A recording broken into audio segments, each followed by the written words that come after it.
we'll talk about that. But right now, I guess, why don't we introduce Councilman Mark Cuthbertson. He's been behind Huntington for many years and has propped up the success of Huntington. He's up for re-election in November, so give support if you live in this town at that time. But at this point, let's introduce Mark.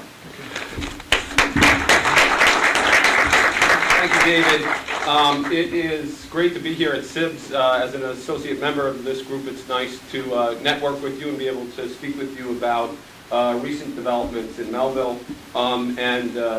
Gary, it's great to have a new president with energy and innovation as opposed to the past president. David's a great guy, brings a lot to the organization. And a Huntington resident, a member of our planning board, who's done a terrific job there and brings a real estate and brokerage perspective. I think it's great. The paddle trip sounds like a lot of fun. There's I think a joke in there somewhere about how many brokers does it take to paddle down a river, but we'll figure that out. Melville, as you already know, is an evolving area. The younger brokers like Gary and Chuck Tabone don't remember, but Melville used to be industrial, a lot of industrial. And many of you have been a part of the conversion of those. I see Ted Weiss, the conversion of industrial buildings. So it is an area that has evolved, and the town has had to adapt to what the uses should be. And I think we have, and that's not me, that's generations and people before me who've seen the change in land use patterns and the need to adapt to it. And our comprehensive plan, which was done in 2000, provided the basis for a Melville corporate center and the transition to a Melville corporate center.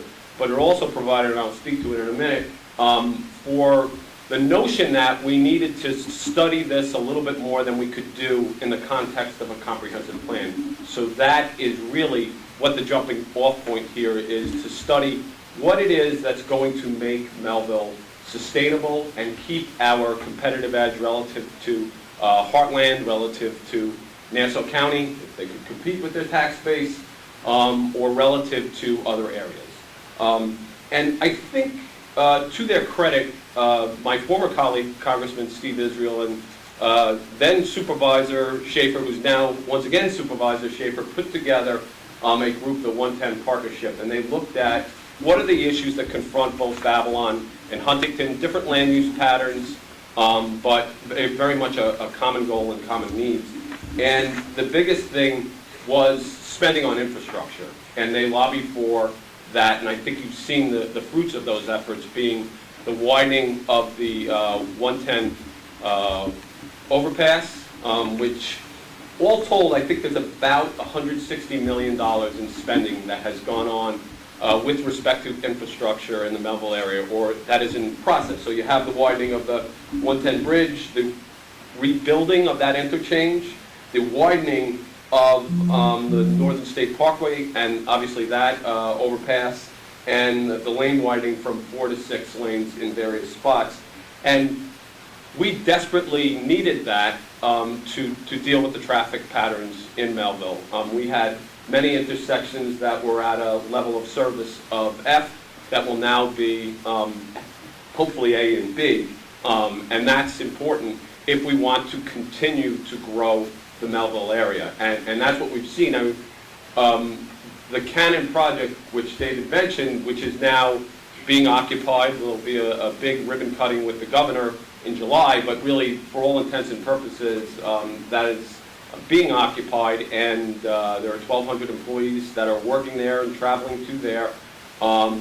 That was the impetus for some of the infrastructure projects, particularly, and to Mike Pascucci's credit, the widening of the South Service Road in the vicinity of Cannon, in the vicinity of Ruby's. So we need to plan for the future because Cannon is here across the street. Pascucci and Bourbon have a building that can take advantage of the zoning that is there for Cannon. Down the street there is the ADP site, and I know the folks from Ruby's Costumes have purchased that and have plans for that.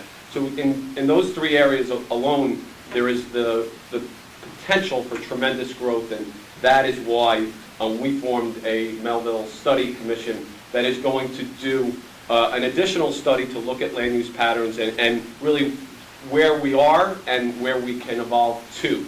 And that committee was, the town board passed a resolution, appointed members from business, real estate, civics, and they will be meeting in a few short weeks, and David is chairing that commission. Antonio Loisio is guiding it as the planning director. We will be hiring a consultant to look at land use patterns and how we evolve. And, how do we best service these big projects that hopefully will come online in the very near future. So we look forward to working with you on how that evolves, working with David and the members of the committee, and look forward to a spirited discussion and hearing from Anthony about opportunities with Suffolk County IDA.